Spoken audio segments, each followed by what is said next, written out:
Fala, galerinha! Won't our portrait better road to the sun the raggy Adelaide? Though was the age of the old, the age of old, the age of milks past. Grande Caetano Veloso. Deixa eu deixar aqui, tá aqui, gente. No vídeo de hoje vamos fazer um react. Pera lá. No vídeo de hoje a gente vai fazer um react a um cara que chama Marcelo Andrade. Esse cara chama Marcelo Andrade e o Marcelo Andrade fez um vídeo com o seguinte nome: Por que o Brasil tá tão infestado de comunista? É sobre isso que eu quero falar hoje. Por que o Brasil tá infestado de comunista? Vamos ver. Se inscreve no canal se não for inscrito, já deixa o sininho ativado, aperta o gostei, faz um comentário que a gente vai chegar nos 1000 inscritos. Viu só o bigodinho, é? Malandro que esse bigodinho, ó. Tô achando que eu vou até rapar. Uma alergia ruim. Vamos lá. Porque o Brasil tá infestado de comunista. Esse é o nome do filho. Olha lá. Esse mano ali, ó. Aquele careca ali. Então, além da gente discutir o que ele tá falando aqui, a gente vai estar analisando o que é história e o que faz um historiador. Vamos lembrar que o historiador, ele é um profissional. Profissional de uma área. Assim como eu não faço uma cirurgia, o médico não vai fazer uma análise histórica. Ou pelo menos não deveria, né? Porque a história ela tem um local que ele é... Como seria a palavra? Um campo específico do conhecimento com métodos, técnicas e ferramentas específicas. Assim como para mim fazer uma cirurgia de crânio eu preciso saber as técnicas, ferramentas e métodos específicos para fazer história também. Por quê? Porque o historiador é uma profissão e a história é uma ciência. Qual que é o problema do cara do vídeo? É que ele é formado em Direito, ele não é formado em História, então ele não vai conhecer as ferramentas, os métodos e as técnicas que os historiadores sabem. Eu posso até saber de ler sozinho, só que o historiador, como qualquer profissão, precisa ter o quê? As pessoas experientes que já conhecem como que trabalha com os métodos, com as técnicas e com as ferramentas específicas. Por exemplo, quando eu vou fazer estágio, eu vou fazer estágio com quem? Com um professor ou com alguém que não é professor? Eu faço estágio com um professor. Quando eu vou fazer a residência em medicina, eu faço residência com quem? Com o médico? É. Com o médico mais velho? É. Com o médico que tem mais experiência? É. Como o Marcelo, o cara do vídeo, não é formado em história, ele não vai ter contato com os historiadores que fazem as pesquisas na universidade, porque ele não vai fazer parte do meio. Da mesma forma que alguém que faz parte do direito vai ter coisas específicas para fazer na área dele, contatos jurídicos, enfim. Então, primeiro, ele é alguém que quer falar de história, mas ele não é do meio da história. Então, esse é o primeiro problema. Então, logo, o método que ele faz análise do passado é duvidoso. E qual foi o momento? Vamos lá. Por que no Brasil tem tanto comunista? Esses dias eu tava rodando no YouTube porque eu gosto de ver pessoas que pensam diferente de mim. Eu gosto de ver, tipo, pessoas que têm uma opinião contrária à minha, pra eu ver se eu tô errado e tal, né? No alto da minha ignorância eu fico vendo bastante assim e falo, pô, eu até tô entendendo como ele tá pensando, né? Mas eu entrei no canal desses caras, desses comunistas aí, tem um de Toquinha lá. Muitos seguidores, muitas views, muito pessoal lá concordando, o patrão é mal mesmo. Se o trabalhador produz, a ele tudo pertence mesmo. Por que tem tanto comunista aqui no Brasil? É, boa pergunta, né? Primeira coisa, gente, isso aí é uma estratégia de discurso. É uma estratégia de discurso para a gente desqualificar o outro lado. Então, para o rapaz, comunismo, para ele não é uma coisa boa.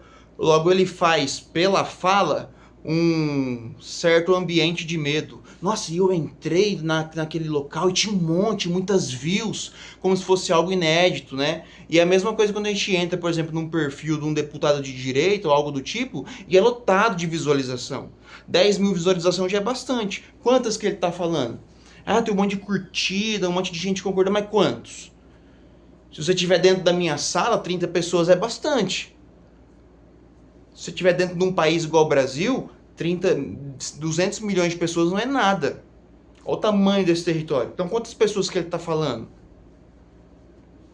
Então, primeira coisa, a pergunta que o cara faz é bem tendenciosa, capciosa. Já tem um objetivo por trás, que é o objetivo da negação. Faz com que aquele que vai ouvir o que ele está falando nega sobre o objeto que ele está falando. Nossa, então olha, por que tem tanta gente assim? E já parte da premissa que comunismo é mal. Né? Então a própria pergunta... Nossa, entrou um bagulho dentro do olhos.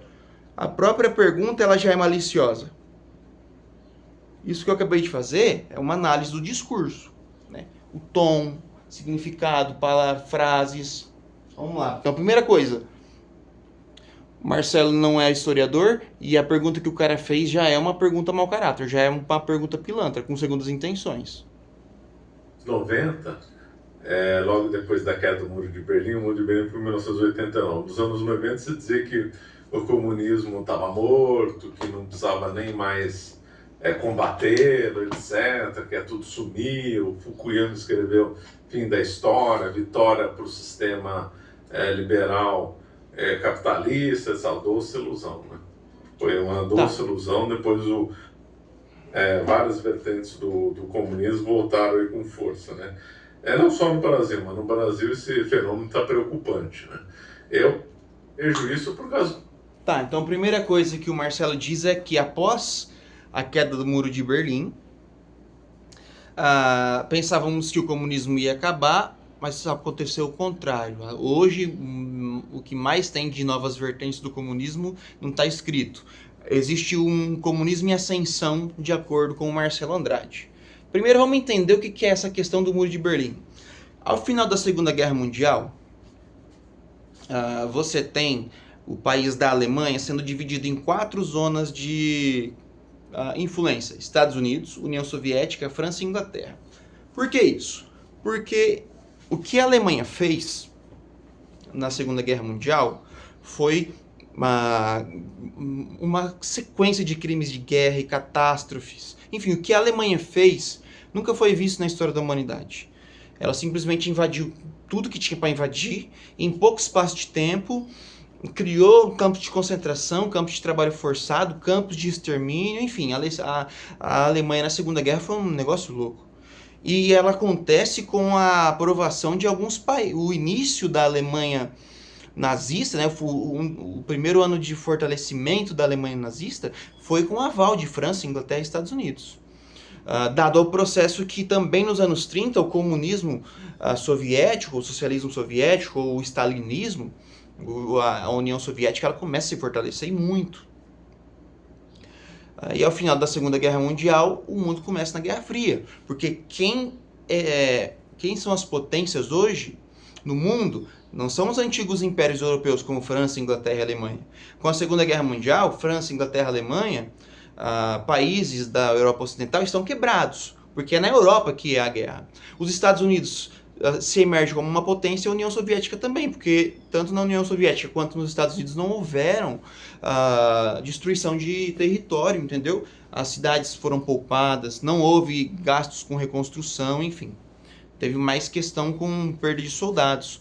E a União Soviética, como ela se isola a partir da fundação da União Soviética, você tem o isolamento da Rússia, e quando acontece muitas crises no mundo, como por exemplo na época da própria crise de 29, a União Soviética está isolada. Então de 1922 até 1945, a União Soviética sempre ficou no canto dela, ela que foi invadida, né? Ela não participou da guerra de fato atacando alguém. Claro, pelo menos não na Guerra Mundial, em outros contextos aí já é outra situação. O que acontece? A União Soviética é responsável pela tomada da Berlim Oriental, da parte leste de Berlim. Porque foi a parte do exército alemão que atacou a União Soviética. Então invadiram a Rússia, há uma perca enorme de soldados, o famoso momento que Hitler perde ali, acho que 500 mil soldados, algo assim, por causa do longo inverno. A União Soviética depois invade a Alemanha, e há o famoso dia D, que Rússia, perdão, que França, Inglaterra e Estados Unidos desembarcam na Normandia, que é uma praia na França, e encurralam os nazistas. Então a primeira grande derrota dos nazistas é para os soviéticos. Enfim, depois do final da queda da Alemanha, a divisão da Alemanha entre esses 4 países: Estados Unidos, Rússia, França e Inglaterra. Dividiram a Alemanha em 4 e, dado os processos geopolíticos da época, criou-se um muro entre a parte socialista, que seria a parte oriental, né? Então foi dividido entre Estados Unidos e Rússia, e foi a marca da Guerra Fria essa divisão da cidade. Mas por que aconteceu essa divisão? Primeiro aconteceu a divisão entre 4 países, para que a Alemanha não se reerguesse. Porque logo após o final da Primeira Guerra Mundial, a Alemanha, logo após não, né? Nos 10 anos que se passam, a Alemanha vai se transformar em uma máquina de guerra. A Alemanha vai se fortalecer, por mais que depois da Primeira Guerra Mundial a Alemanha tem pelo Tratado de Versalhes limitações. Limitação de exército, limitação de marinha e assim por diante. Então o ponto é esse. Então, de 1947 até 1989, a Alemanha é dividida entre Ocidente e Oriente, poderia-se dizer assim, leste e oeste, socialismo e comunismo. Então, dentro do país chamado Alemanha, houve uma divisão entre as grandes 2 potências que surgiram após a Segunda Guerra Mundial, Rússia e Estados Unidos. Vamos lá. Longos anos, né, de doutrinação. E bem desde os anos 60, 1960. Então, o ensino do Brasil passou para aquela versão do ensino militante. Então, o professor em sala de aula não vai mais ensinar só matemática, vai ensinar alguma coisa de ideologia comunista, história, principalmente humanas, né? Mas se puder, em matemática também faz isso. Então, isso. Primeira parte que ele está sendo desonesto, que dá para ver que ele está sendo desonesto. Então ele fala assim, o ensino no Brasil dos anos 60 para frente é todo ensino comunista, até a matemática comunista, a história principalmente. Aí depois ele fala o seguinte, a matemática, se pudesse ser assim, ela seria. Tipo, se a matemática pudesse ser comunista, ela seria. Só que foi o que ele acabou de falar. Então ele já começa mentindo e depois ele confirma a mentira que ele está falando. Existe matemática comunista. Mas se a matemática pudesse ser comunista, ela seria. Então, dá pra ver que é mau caráter. E primeiro, o que é ensinar tudo comunista? Não se sabe o que é isso que ele tá falando. Não é o caso do Brasil. Eu, Gustavo Guassu, posso falar um pouco disso. Eu dou aula há 10 anos. Mas, gente, eu conheço pessoal que dá aula há muito mais tempo que eu, que jamais ouviu falar disso que ele tá falando. Simplesmente não tem. Os livros didáticos não falam essas coisas que ele tá falando. E olha que eu já dei aula em escola particular e escola pública. O Marcelo, como ele não é formado em direito, como ele não é formado em história, ele não pode dar aula na escola. Ele dá aula o quê? Online. Ele vende seus cursos. Só que ele não pode dar aula na escola. Então ele não vai saber que isso que ele está falando não existe. Olha, começou a ser corrompida com visão comunista. Corrompida com visão comunista. O que isso significa? A visão capitalista não é corrompida? Muitas outras visões não são corrompidas? Todo o contexto histórico, toda visão, poderia-se dizer assim, visão corrompida, o que isso significa, né? O pior que eu vou tentar falar, não tem nem o que falar de tão sem noção as coisas que ele está falando, visão corrompida. Vamos ver o que ele vai falar mais pra frente. Que a área de humanas tinha português, literatura, tudo visão comunista. E aí foram formando várias gerações de professores, depois crianças, jovens, até chegar na área adulta. Professor, criança, jovens, foram feitos várias gerações, né? Sequência de doutrinação. Eu fui doutrinado quando era criança. Meus professores eram todos de esquerda. Então, essa é a regra, infelizmente. E como? Então ele não. Então, como que o Brasil está tão infestado de comunista? Porque as escolas estão criando comunistas. Desde criança. Gente, eu dou aula em ensino fundamental hoje. 6º, 7º, 8º e 9º. A única vez que a gente vai falar de comunismo no material, a única, é no 9º ano. Que no 9º ano a gente vai falar sobre a Revolução Russa, que é sobre o processo da questão de transformação da Rússia em socialista, só no 9º ano, porque é um assunto Revolução Russa. E a gente fala um pouco sobre a Revolução Cubana, a Revolução Japonesa, em um capítulo chamado Anos 60. Não tem nenhum capítulo só para essas coisas. Então, assim, a gente não fala sobre isso. Esse ano eu estou trabalhando com um material específico. Ano passado eu trabalhava em outro colégio, era outro material. Então assim, eu já tenho anos de experiência com materiais de escola particular e já trabalhei no estado. Sem contar que eu sou... Para quem viu nos outros vídeos, a gente tem um fundo de livros, né? Eu sou colecionador de livros, então assim, livros didáticos eu tenho, e tenho muito, gente, de 10, 15, 20 anos atrás. Livros de história, então livros de história eu tenho, enfim, muitos mesmo livros didáticos, e nenhum fala do que ele está comentando. Simplesmente não tem nada de... A gente não fala disso, gente, de comunismo. A gente só fala do assunto Revolução Russa, olha lá. Simplesmente não tem nada de ensino comunista. Porque o Marcelo não faz ideia do que ele está falando. E ele não dá nenhum exemplo, né? Ele só fala que a escola ensina comunismo, mas não dá nem exemplo. E se fosse assim, você podia sair e perguntar para qualquer um o que é comunismo, a pessoa ia saber falar. O Brasil não sabe falar o que é comunista. Então assim... Ó, vamos lá. Deu 15 minutos. Eu vou fazer a parte 2 desse vídeo para não ficar longo. Parte 2 vai ser rolando um outro som. Se inscreve no canal. Eu vou parar aqui, ó, onde ele parou. Se inscreve no canal, deixa o like. E, meu, é isso. Tamo junto.